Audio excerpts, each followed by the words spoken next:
last night, this was literally in front of something. Good morning, and welcome to Temple on behalf of the board. When Rabbi Jeff spoke last week to us of joy and sorrow and lessons learned from the pandemic, as well as yesterday talking about community and our connection to each other, I reflected upon the past 18, 19 months of this pandemic and tried to think what I had learned. And I immediately thought about my involvement with Temple, and I should say my name is Kathy Radner, I'm currently the secretary, and how my involvement with Temple sustained me and brought great joy despite the terrible pandemic. And I thought about the activities that Temple offers to each of us, be it ongoing classes where we can both be stimulated by the discussions and Rabbi Jeff's teachings, as well as teachings from Natan, as well as we have, for example, a new book club starting next week, led by Frankel on Einstein and politics. And even though the contact for the last 18, 19 months has been virtual, there has been a true connection. And I also reflected upon my personal love, which is the Sunday morning gardenings that have become ritual spring, summer, and fall, and the deep relationships that have developed, and the bonds and the connection we feel to each other, as well as the satisfaction we get from giving something back to the temple.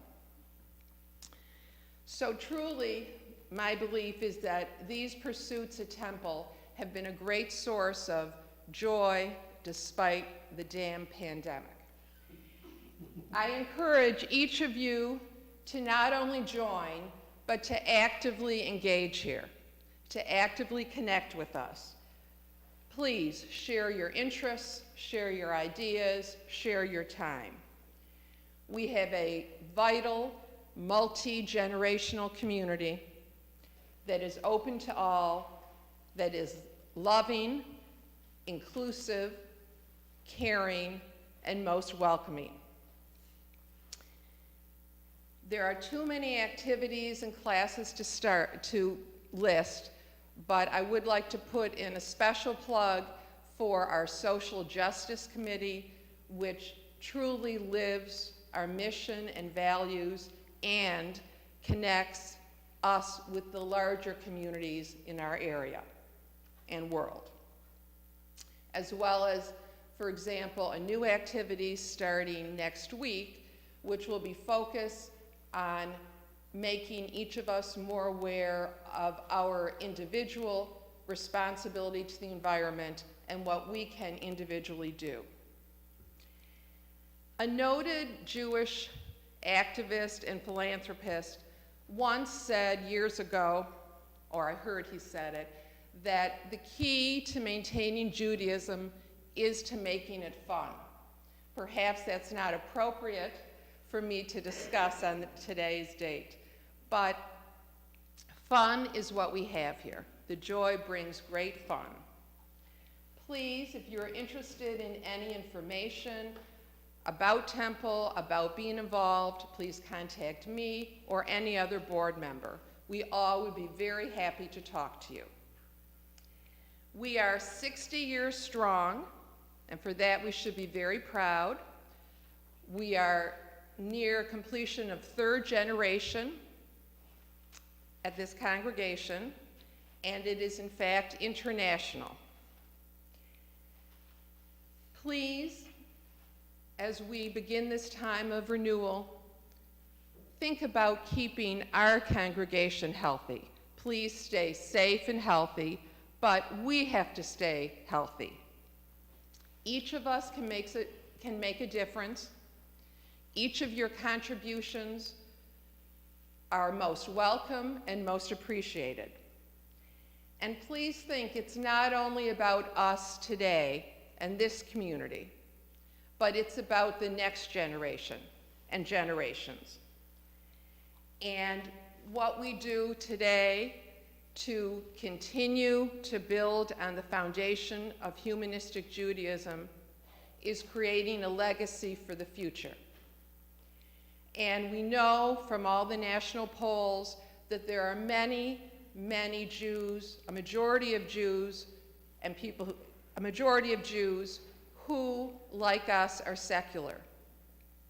And while many of us have read and know that these secular and humanistic Jews are not necessarily joiners, I believe they also have to think not only about their reluctance to join and to participate and to connect, but also about what's the legacy for the future. So once again, I want to thank you. I want to encourage you to continue to make the connection here, to continue to create a strong foundation for the next generations. Let's make sure that there's always a home for us humanistic Jews, that we welcome all, that we keep this door open, and that together we watch us grow. Thank you again for your time. Lashana Tova to each of you. Good morning, everybody. On behalf of our entire congregation, I wish all of us a meaningful and thoughtful holiday. I do want to just pick up on one little advertisement. It makes it feel a little bit more like being here in person for all of you. We will be in person. A week from this Friday night, September 24th, we will be celebrating Sukkot out by our sukkah with a Sukkot sustainability celebration. Try saying that 3 times fast. And we're really looking forward to that opportunity. And we'll resume the following week our in-person Shabbat services. We'll let you know about streaming as well. So we'll get started now. A reading from Leviticus, the establishing reading of our holiday. It says, Ach be'asor lachodesh, hashvi'i hazeh, Yom HaKippurim hu, mikra kodesh yihye lachem, and on the 10th day of this 7th month, there shall be a day of atonements. It shall be a sanctified gathering for you. Yom Kippur is an end and a beginning. The Jewish New Year stretches from the evening of Rosh Hashanah to the afternoon of Yom Kippur. In these 10 days, we seek to improve our lives. We cannot change the past, but we can learn from our past to affect our future. In these 10 days, we start the new year on the right note. Yom Kippur is the end of this beginning. Just as the Jewish New Year is a process, so too is self-examination. We face ourselves honestly, which requires courage. We explore our relations with others, which demands commitment. We discover what we truly feel and believe, which takes time. Today is the time for courage and commitment. Today, Yom Kippur.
Well, it wouldn't be a service at our congregation if I didn't forget to introduce and thank the participants. So allow me the opportunity to thank now our readers, Charles Paul, Dorit Ben-Gal, Larry Ellenbogen, Rabbi Miriam Jaris, Harriet Meza, Fran Shore, Jerry Lieberman and Diana Lieberman, Susie Friedman and Suzanne Paul, At the end of our service, we will hear once again from Gustav Lumelski, who will sound the shofar.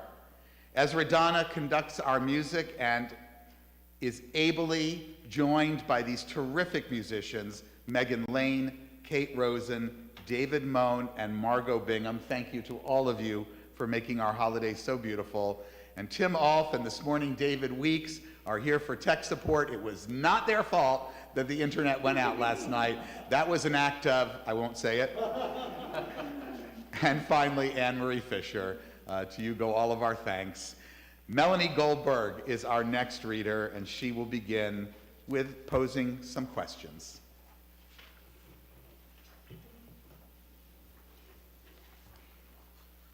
Let us ask ourselves hard questions for this time for truth. How much time did we waste in the year that is now gone? Did we fill our days with life, or were they dull and empty? Was there love inside our home, or was the affectionate word left unsaid? Was there real companionship with our children, or was there a living together and a growing apart? Were we a help to our mates, or did we take them for granted? How was it with our friends? Were we there when they needed us, or not? The kind deed, did we perform it or postpone it? The unnecessary jibe, did we say it or hold it in? Did we live by false values? Did we deceive others? Did we deceive ourselves? Were we sensitive to the rights and feelings of those who worked with us? Did we acquire only possessions, or did we acquire new insights as well? Did we fear what the crowd would say and keep quiet when we should have spoken? Did we mind only our own business, or did we feel the heartbreak of others? Did we live right? And if not, then have we learned, and will we change?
Yom Kippur is a day of forgiveness. We see ugliness all around. We are indignant and impatient. It is hard to forgive a world that defies our ideals. It is easy to bear a grudge or point an accusing finger. Mistakes are human and rarely lovable. Yet forgiveness is not born out of love. It emerges from an urgent need to use our energies more profitably to move on with our lives. Yom Kippur is a day of self-forgiveness. Our harshest judge is not to be found among family or friends. It is the permanent tribunal of our own conscience. The chief prosecutor of our psyche works day and night bringing charges and laying out evidence. The wise person knows that the proper function of the conscience is to help plan for the future. We must find forgiveness in our hearts for ourselves if we are to find a brighter tomorrow.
power of this day.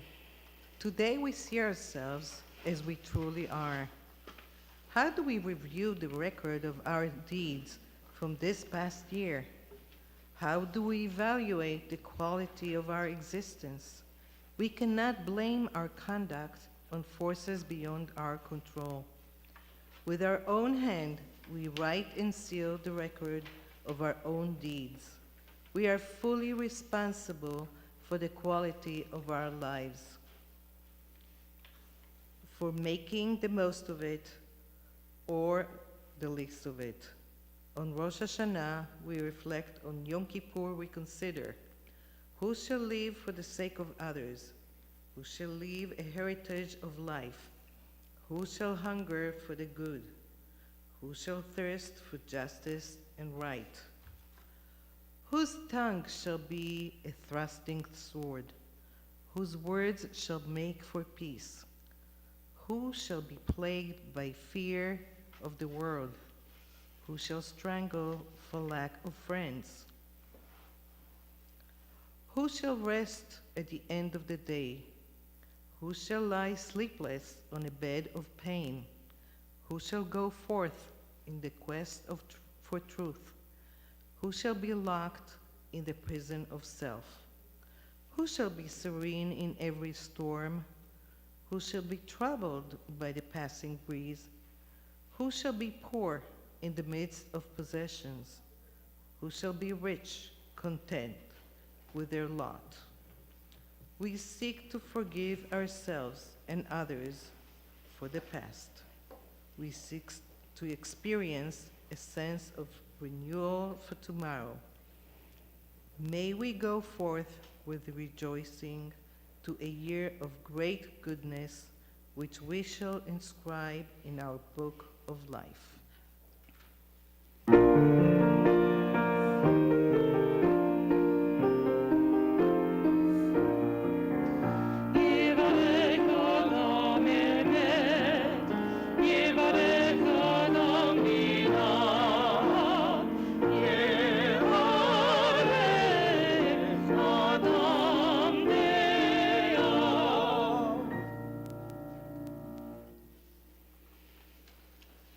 An acrostic of our misdeeds. They constitute a veritable alphabet of our unethical behaviors, the offense of arrogance, bigotry, and cynicism, of deceit and egotism, flattery and greed, injustice and jealousy. Some of us kept grudges, were liars, malicious, or narrow-minded. Others were obstinate or possessive, quarrelsome, rancorous, or selfish. There was violence, weakness of will, xenophobia. We yielded to temptation. We were zealous for questionable ends.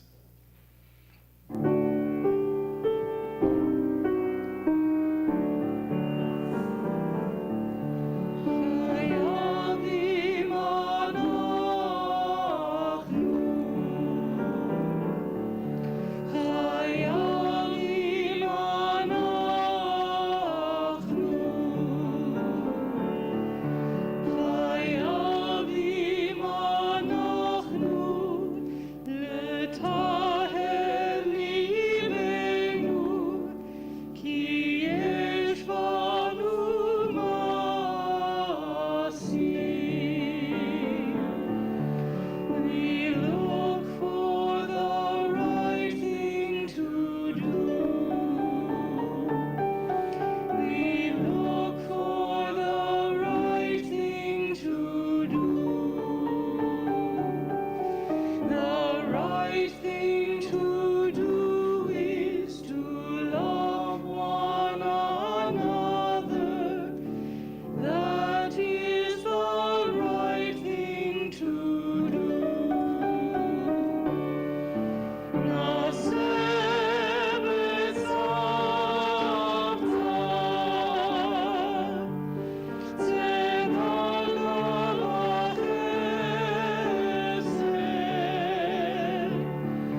Where we have failed, we have transgressed against life by failing to work for peace.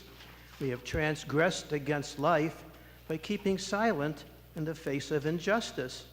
We have transgressed against life by ignoring those who suffer in distant lands. We have transgressed against life by forgetting the poor in our own midst. We have failed to respect others. We have withheld our love from those who depend on us. We have engaged in gossip and in repeated slander. We have distorted the truth for our own advantage. We have conformed to fashion and not to conscience. We have indulged in despair and trafficked with cynics. We have wronged ourselves by failing to rise to the best that is in us.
Isaiah, prophet of ancient Israel, chastised his people for turning their backs on the needy and for failing to create a just society. His words were so powerful that hundreds of years later, the rabbis of old decreed that Jews must read them every Yom Kippur. Is this an acceptable fast? A day for people to afflict their souls? Is it to bow down their heads like bulrushes and spread sackcloth and ashes beneath them? Is such what you call a fast? Is not this an acceptable fast? To loosen the fetters of evil and untie the bonds of every yoke, to let the oppressed go free? Is it not to share your bread with the hungry and bring the outcast poor to your house? When you see the naked, that you cover them, and not to ignore your fellow kin? Then shall your light burst forth like the dawn and heal body and spirit. Then shall your righteousness be visible to all. If you remove the chains of oppression, the menacing hand, the words of malice, and if you offer compassion to the needy and relieve the afflicted soul, then shall your light shine in darkness, and your night become as bright as day.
Hold on to your hand when you're about to do an unkind act. Hold on to your tongue when you are just ready to speak harshly. Hold on to your heart when evil persons invite you to join their ranks. Hold on to your temper when you are excited or angry, or others are angry with you. Hold on to the truth, for it will serve you well and do you good throughout your life. Hold on to your integrity, for it is above all price to you in all times and places. Hold on to your character, for it is and ever will be your best wealth.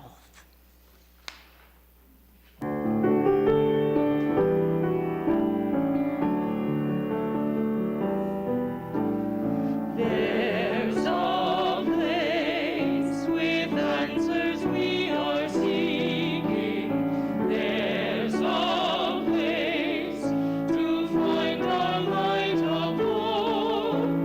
Where's the strength to realize our vision?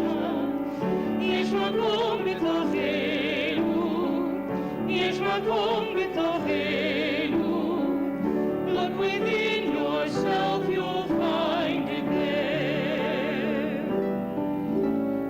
There's a place with wisdom that can guide us. There's a place where we know what's right or wrong.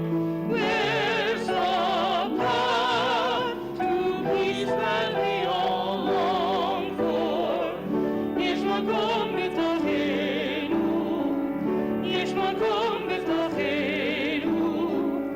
Look within yourself, you'll find it there.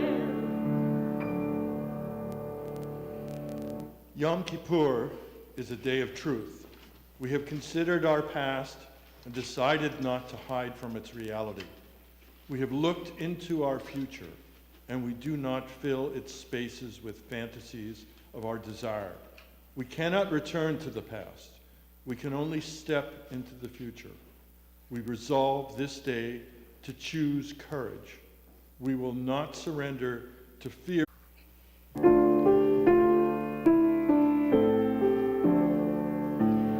Sahagi, sahagi, oh, sahagi, oh,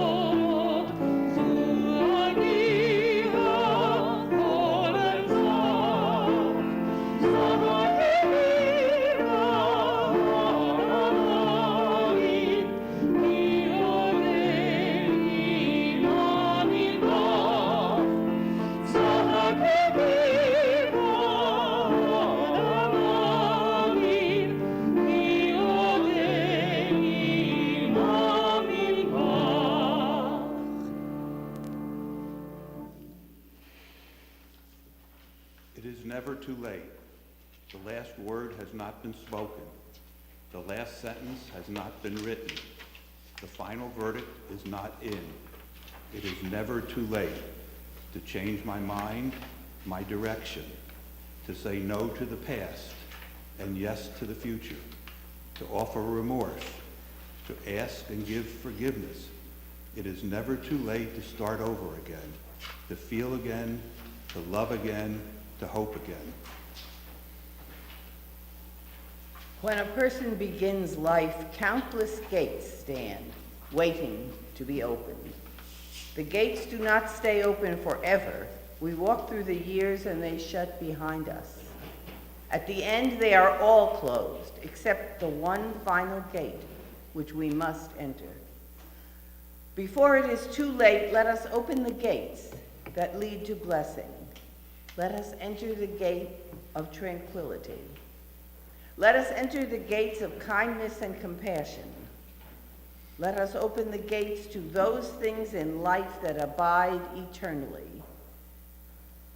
Before the gate swings shut, before all of them close, do not remain standing at the outer gate. The gates are to be entered. The sun is low. The hour is late. Let us enter the gates at last.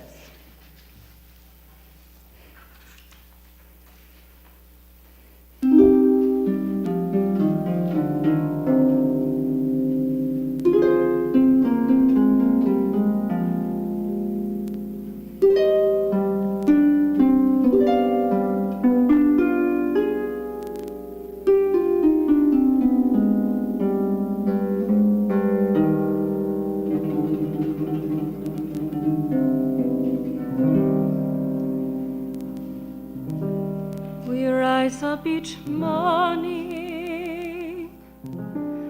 and the earth rises too. World weary, we rise up, and we want something new. A world where compassion falls freely as rain. A world where all people can live without pain. Inclusive of all and rejecting of none. Where love touches all lives like the warmth of the sun. No abuse and no hatred, no prisons of fear. As the sound of the shofar celebrates the new year. If we open our hearts to the love waiting there, open the power to heal our despair. If we open our eyes and see our people are king, destruction will end, world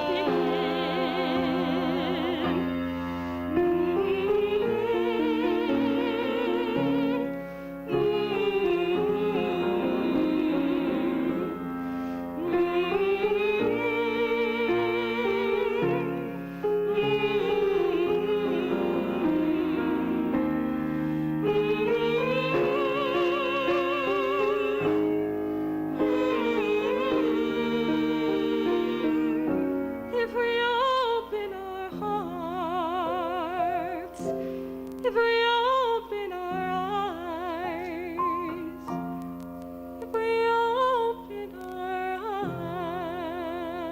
eyes.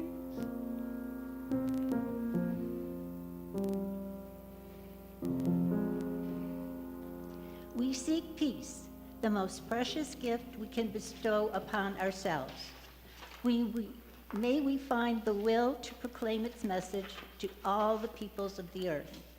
May our country strive to be stronghold for peace and advocate among the nations. May contentment reign within its borders, health and happiness within its homes. May we strengthen the bonds of friendship among the inhabitants of all lands, and may the love of humanity permeate every home and every heart. May we labor for righteousness and, in so doing, author a new book of life, blessing, and peace. For we alone are the source of peace.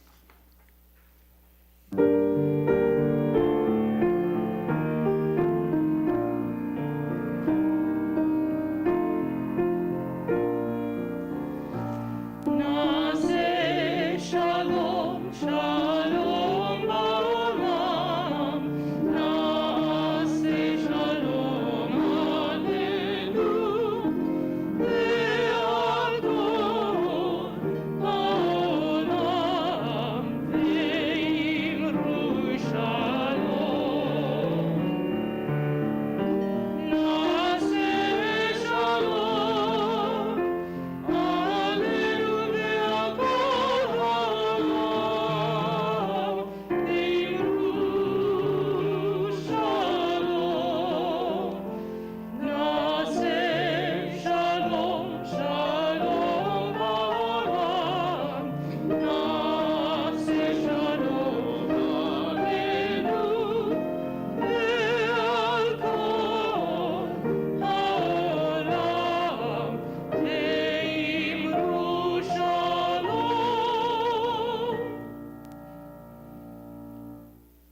In this community where we find strength and common purpose, we turn our minds and hearts toward all those who need our love and our support, those who are ill, those who suffer pain of the body or spirit, those who are lonely, and those who have been wronged.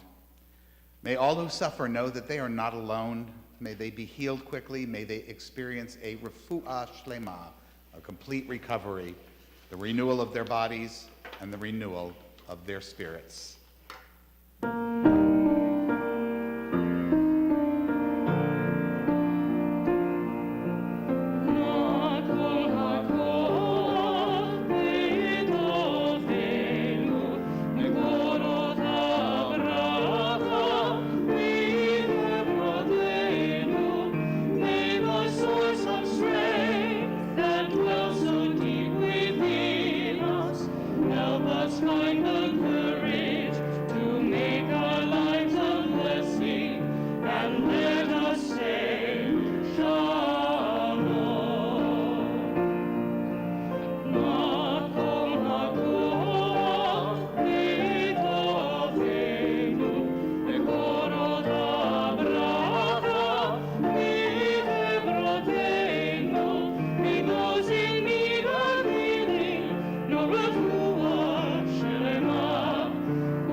My pleasure to once again welcome Gustav Lumelski.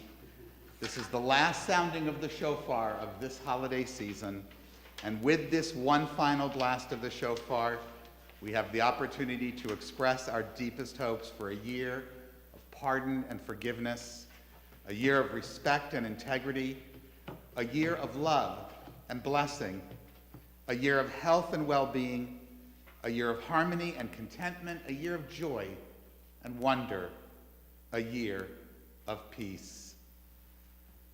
Tekiah Gedolah.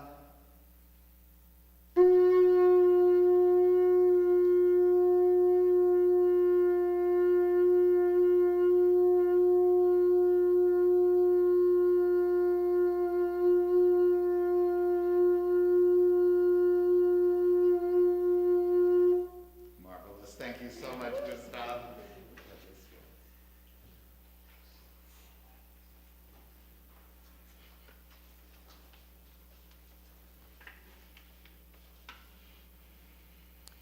In memoriam.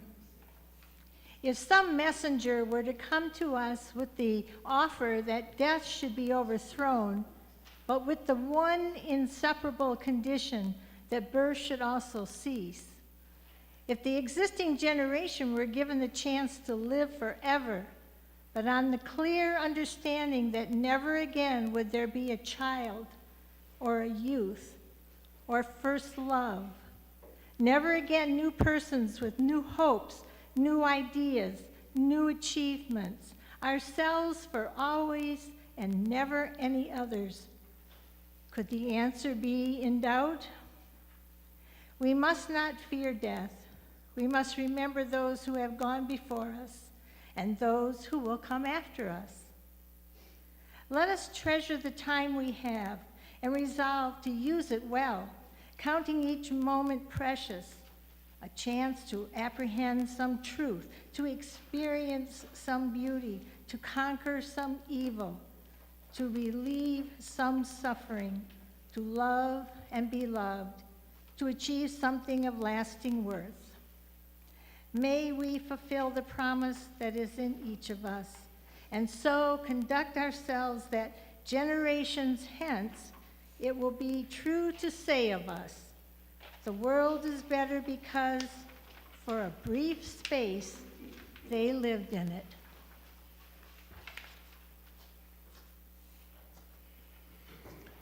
Our thoughts turn to those who are no longer with us, our own loved ones, those whom our friends and neighbors have lost, the martyrs of our people whose graves are unmarked, and those of every people and nation whose lives have been a blessing to humanity.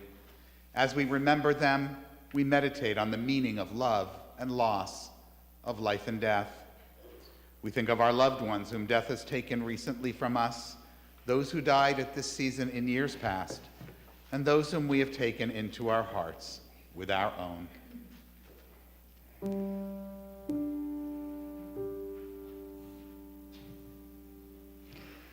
May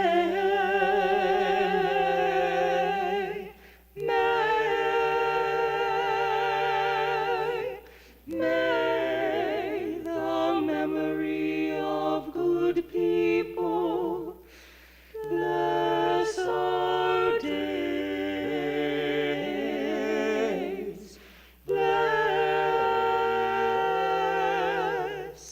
Bless our days. Bless our days.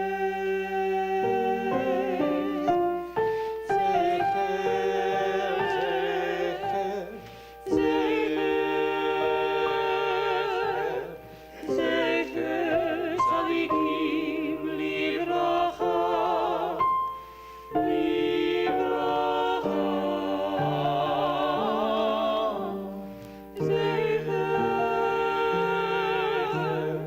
Zecher tzadikim livracha.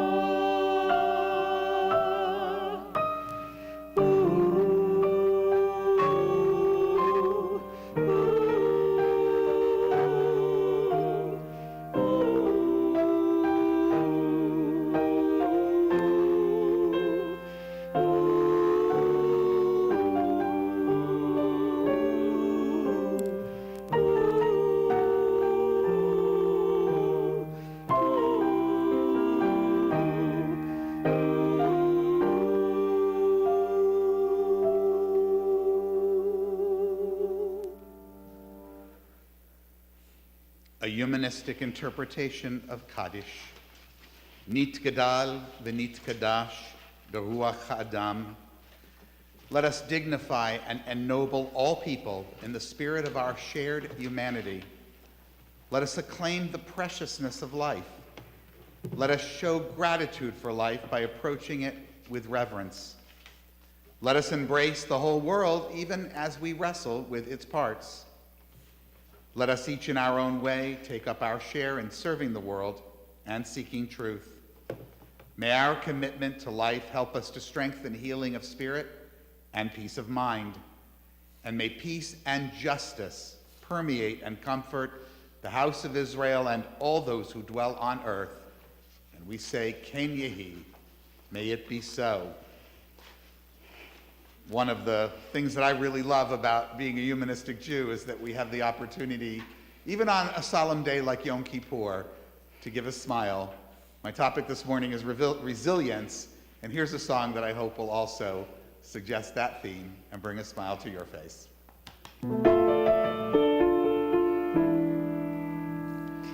At first I was afraid, I was petrified. Kept thinking I could never live without you by my side. But then I spent so many nights thinking how you did me wrong, and I grew strong, and I learned how to get along, and now you're back from outer space. I just walked in to find you here with that sad look upon your face. I should have changed that stupid lock. I should have made you leave your key. If I'd known for just 1 second you'd be back to bother me. Go on, now go. Walk out the door. Just turn around now, 'cause you're not welcome anymore. Weren't you the one who tried to hurt me with goodbye? Did you think I'd crumble? Did you think I'd lay down and die? Oh, no, not I. I will survive. Oh, as long as I know how to love, I know I'll stay alive. I've got all my life to live. I've got all my love to give, and I'll survive. I will survive. Hey, hey.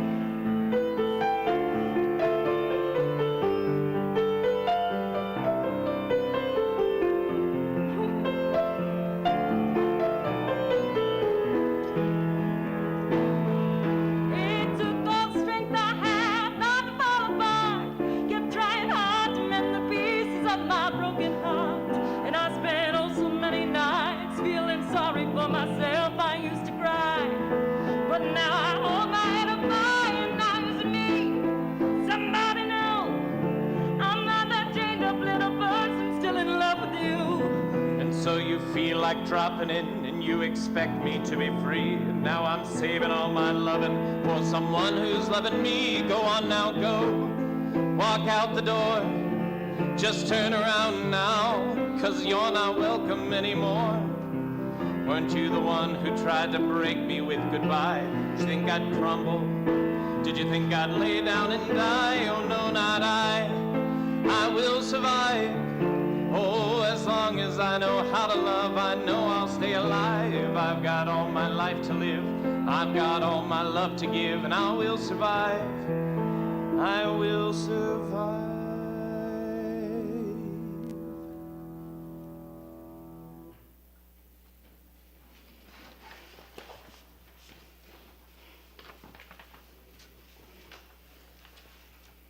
Thank you so very much. I can guarantee you there is not a synagogue on this planet that is singing that song today, despite the fact that it is incredibly appropriate for this holiday. Thank you for the smile. Life is not always filled with smiles, and that's the topic this morning as we explore resilience. In the area where I grew up, in Miami, Florida, there was one of the strangest trees I ever saw. This tree, a palm tree that must have been felled at some point, a victim to a hurricane or a tropical storm, leaned all the way to the ground before making some kind of strange curlicue, heading up back to the sky. Now, I've seen a few hurricanes and tropical storms in my life, and in every single one of them, I always keep my eyes on the palm trees, amazed by how the forces of evolution designed them to be so durable. They're hard to uproot, they're resistant to storms, and even sometimes when they lean all the way over, they demonstrate the capacity to get back up again. Palm trees are pretty resilient. At today's final service of the holiday season, I want us to think about how resilient we can be. A wise rabbi I know once said to me, "We don't get to pick the bad things that happen to us." The corollary to this is that some of us are going to get through life with fewer bad things happening, while others are going to experience much, much worse. No one, however, is going to get through life without troubles or tragedies or losses. And just in case we were ever deluded enough to think so, well, along came this pandemic to remind us. Not a one of us is going to get out of here alive. And that means, of course, that every single one of us, anyone who's had love in their life, is going to experience loss before our time comes. Human beings may not be like those palm trees that can fall straight to the ground and then somehow, in rare cases, twist their way back up to the sun, but neither are most palm trees like that. One of the challenges of talking about resilience is that we tend to think of it as something that we either do or do not possess. In the wake of someone else's loss, many of us look at the survivors and say, "Oh, she's so strong. I would never be able to survive that the way she has." It's absolutely true that coming from different backgrounds, equipped by our situation or our genetics with different strengths or weaknesses, some people are more constitutionally capable than others of bouncing back from challenges or losses. But as a rabbi, I can tell you that even many of those people, the ones we think are so strong, frequently go through hell on their presumed bounce back. What this has taught me, what it should remind us all, is that resilience is not really a trait.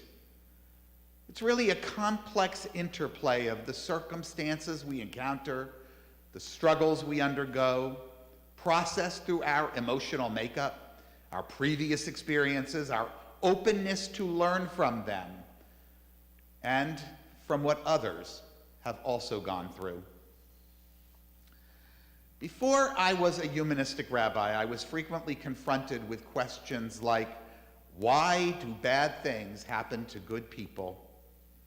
This theological dilemma has consumed believers for millennia. Human beings want to find order in the universe, purpose, and meaning at a cosmic level. This is why we always start with naively childlike questions of why. One of the reasons I became a humanistic rabbi was so that I would not have to answer, at least for my own crowd, with cockamamie answers to those questions. Rabbi Harold Kushner, who knew his share of suffering, once told me that he was asked the why question so many times that when he finally set out to deal with the issue, he was careful to name the resulting book, and it became a massive bestseller, which you know, not why bad things happen to good people, but when bad things happen to good people. Rabbi Kushner, who does believe in God, could only conclude that's just how things are, before he proceeded with his recommendations for how to get through them. Despite our disparate worldviews, at least on some issues, Rabbi Kushner and I and many, many others believe that at the end of the day, what we do when we're faced with life's trials is what really matters. Of course, when crises hit, every person has the right to ask, why me? It's a natural step in people's grieving process. But to expect a helpful answer to that, something that's going to help us get through it, well, no. That's a dead end. To paraphrase some famous bumper sticker wisdom, stuff happens. And when it happens, we have choices to make. Do we spend time navel-gazing our way into ever-spiraling grief?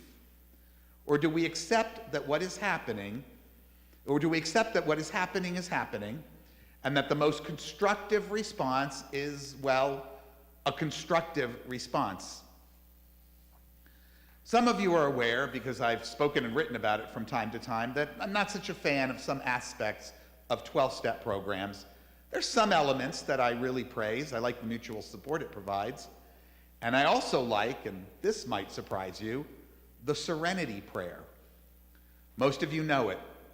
It was written by a prominent American theologian named Reinhold Niebuhr, with whom I'm sure I would not see eye to eye on many things. It says, God grant me the serenity to accept the things I cannot change, courage to change the things I can, and wisdom to know the difference.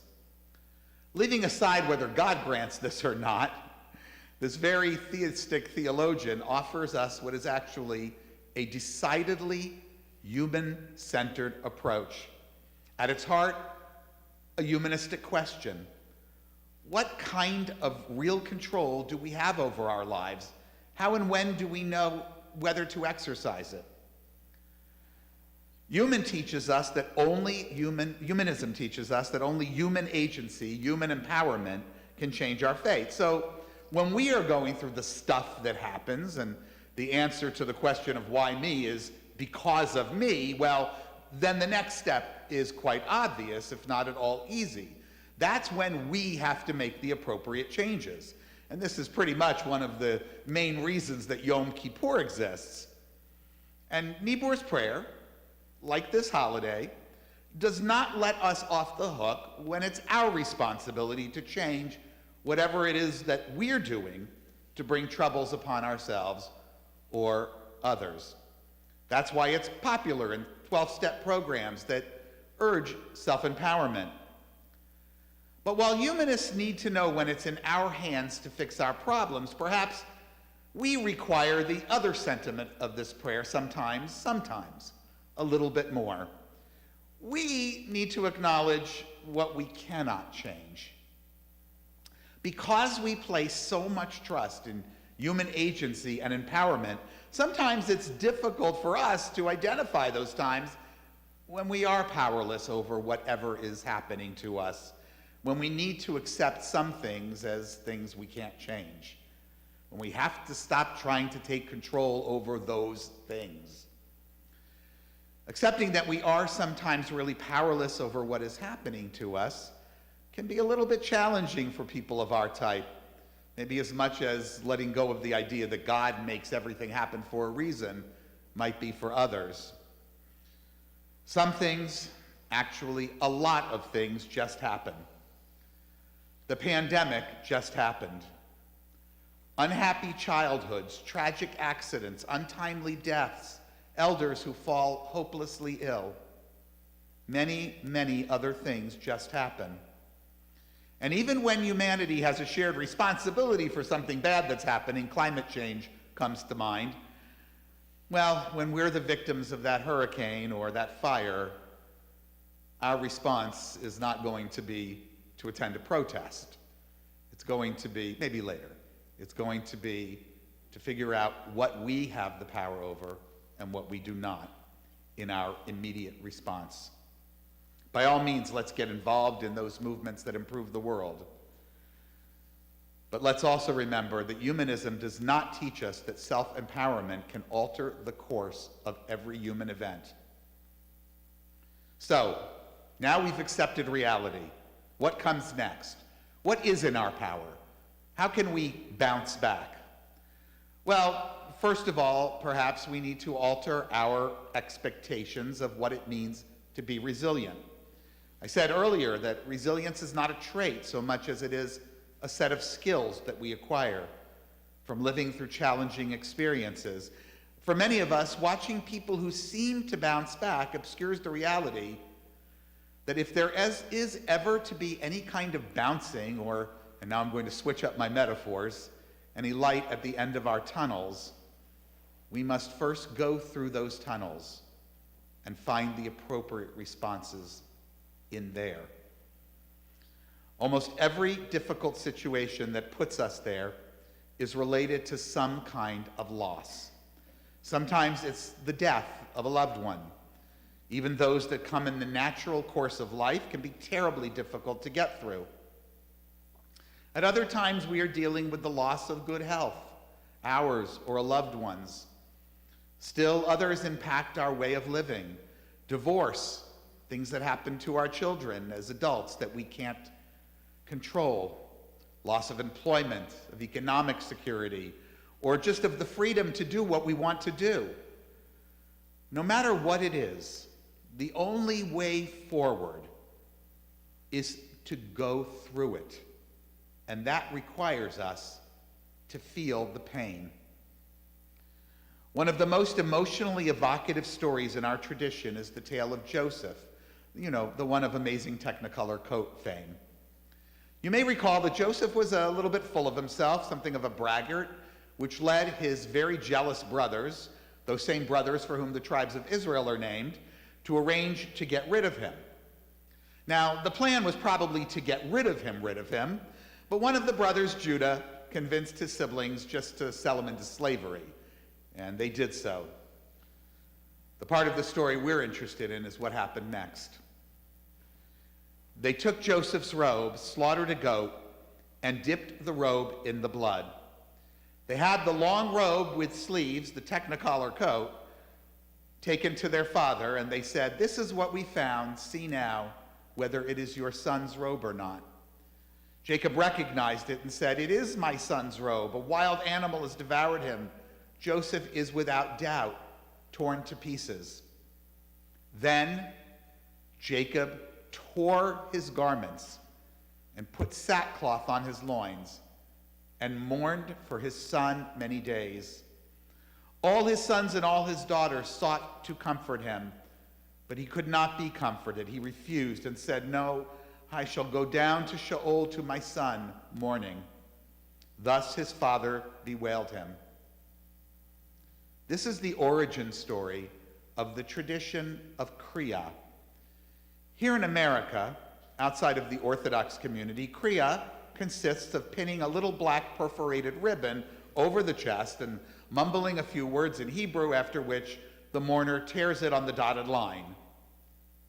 This is far, far from the bewailing cry of Jacob's loss, of how he took his garment, the closest inanimate object that he had at hand, And with this wordless shriek of agony, his rush of pain and anger and loss, bewailed his presumed to be dead son by violently ripping it in two. We know, though, that Jacob eventually got through it. To this day, Orthodox Jews fully recreate Jacob's anguished reaction by ritually tearing the actual garment they're wearing when they learn about a close relative's death. Whether we choose to cut a ribbon, shred our shirt, or find some other way to express our suffering, we must give ourselves the freedom to feel what we are going through. The British, it is said, react to such suffering with a stiff upper lip. The Yiddish, not so much.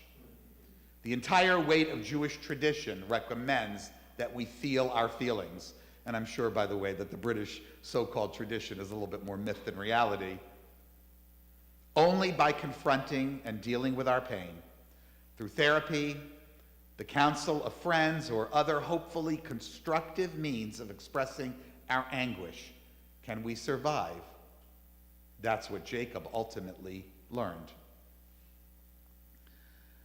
When you're going through hell, keep going.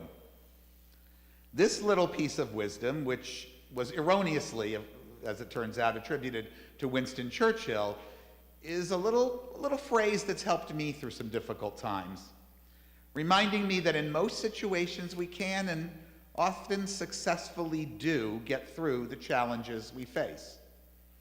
Frequently, it's just a matter of time. King Solomon, it is said, once sought a cure for his depression.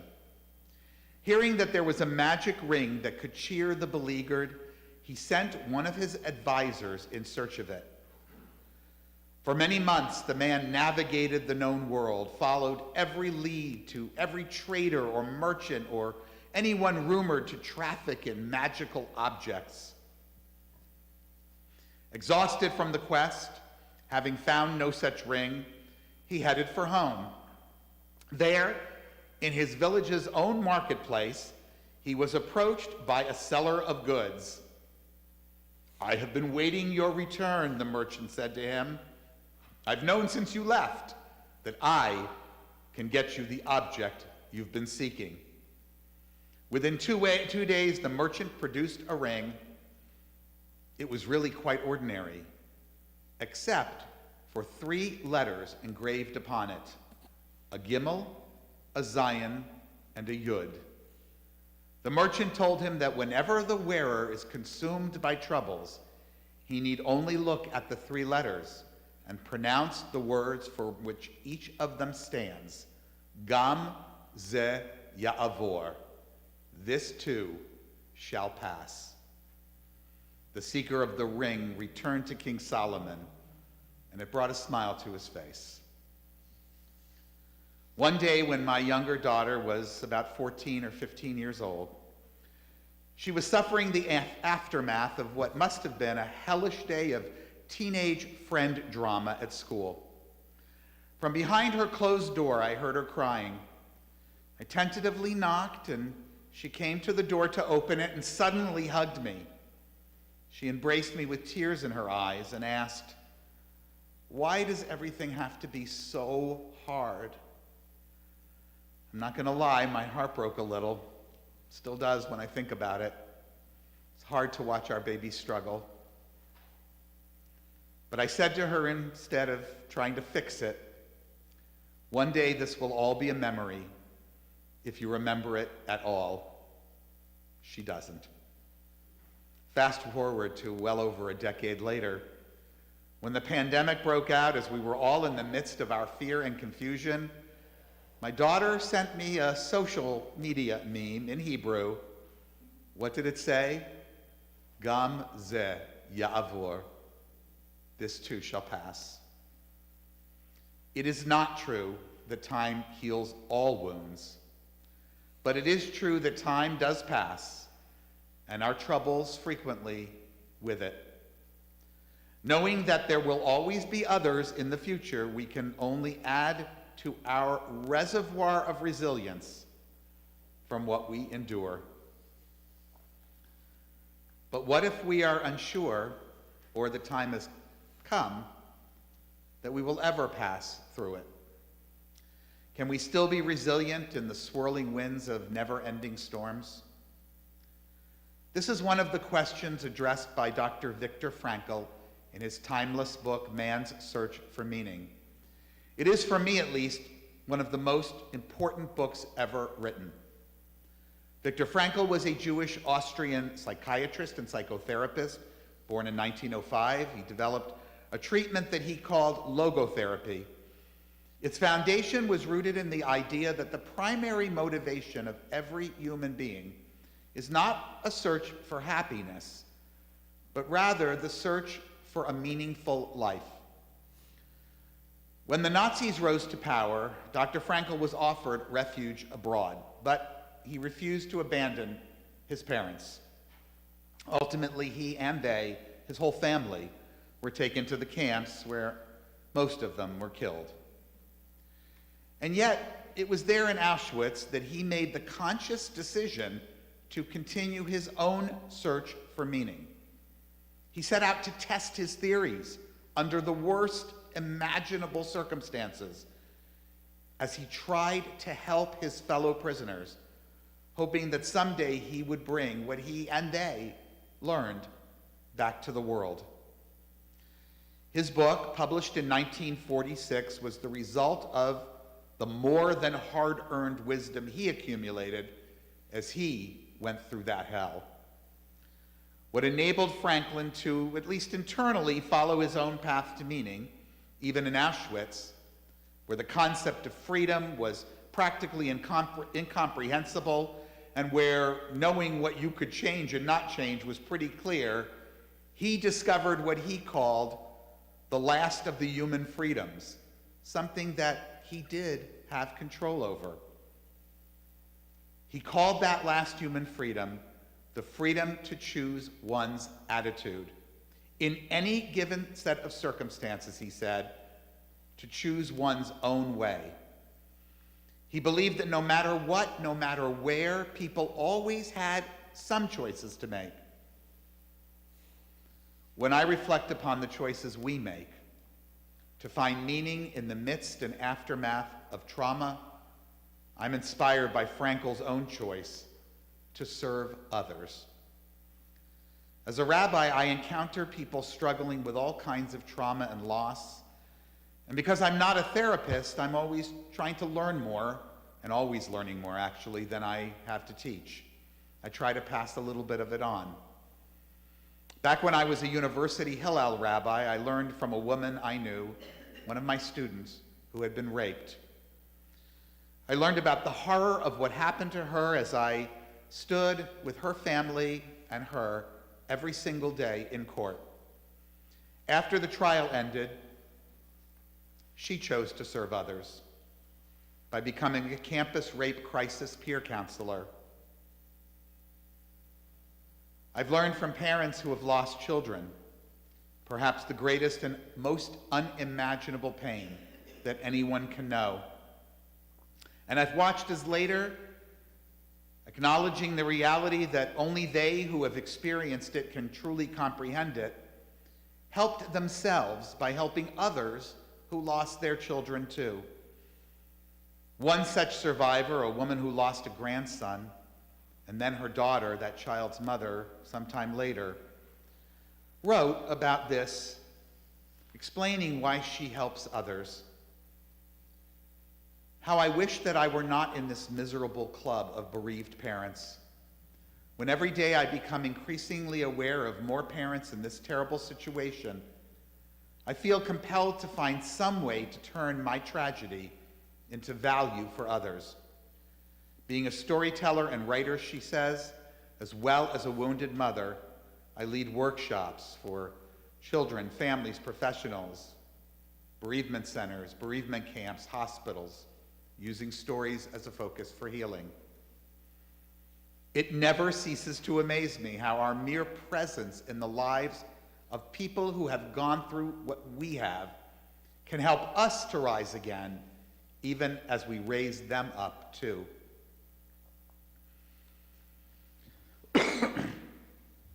Eleanor Roosevelt wrote, and we use this occasionally in our Shabbat services, pardon me, every time you meet a situation, though you may think at the time it is an impossibility, and you go through the tortures of the damned, once you have met it and lived through it, you find that forever after you are freer than you ever were.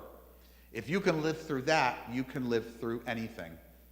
You gain strength, courage, and confidence by every experience in which you stop to look fear in the face. You are able to say to yourself, I lived through this horror. I can take the next thing that comes along. Of course, sometimes we reach a point in our lives where there is no next thing to come along. But even then, we can demonstrate our resilience and help others. In his beautiful, timeless reflection on the meaning of these holidays, Rabbi Harold Schulweis of blessed memory wrote that it is never too late, never too late. Never too late to start over again, to feel again, to love again, to hope again. It is never too late to overcome despair, to turn sorrow into resolve and pain into purpose. It is never too late to alter my world, not by magic incantations or manipulations of the stars, of the cards, or deciphering the stars, but by opening myself to curative forces buried within, to hidden energies, the powers of my interior self. In sickness and in dying, it is never too late. Living, I teach. Dying, I teach. How I face pain and fear. Others observe me.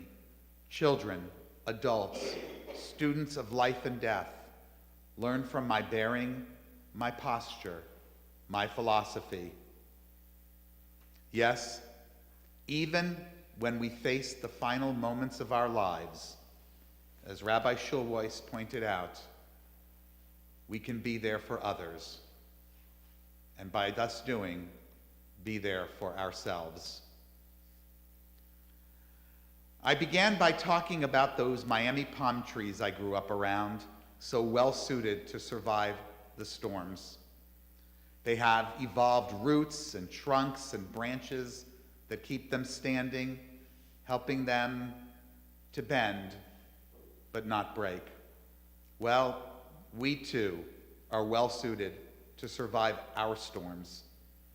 We have the capacity to learn from our experiences, to know what we can change, to accept what we can't, to feel what we need to feel, and to be there for others. Helen Keller, someone who knew a thing or two about resilience, once said, although the world is full of suffering, it is also full of the overcoming of it. May we, in this new year and every year, resolve to fill our lives with the overcoming of it. L'Shana Tova, everybody. Thank you so much for joining us during these services. I want to remind those of you looking for our memorial service, our Niskor as we call it, we shall remember, that we'll be meeting on Zoom at 2 o'clock. The link can be found in the emails, also on the website. If you are a member or a person on our email list, you have also received the password. It's the same one we've been using for everything this year. I want to end with just a beautiful little poem before our concluding song, written by Siegfried Sassoon. I think it's an appropriate way to conclude Yom Kippur service. Everyone sang. Everyone suddenly burst out singing, and I was filled with such delight as prisoned birds must find in freedom, winging wildly across the white, orchards and dark green fields, on, and out of sight. Everyone's voice was suddenly lifted, and beauty came like the setting sun. My heart was shaken with tears, and horror drifted away. Oh, but everyone was a bird. and the song was wordless. The singing will never be done. We conclude now this service, Ezra? Bashana Hava'ah, the year to come.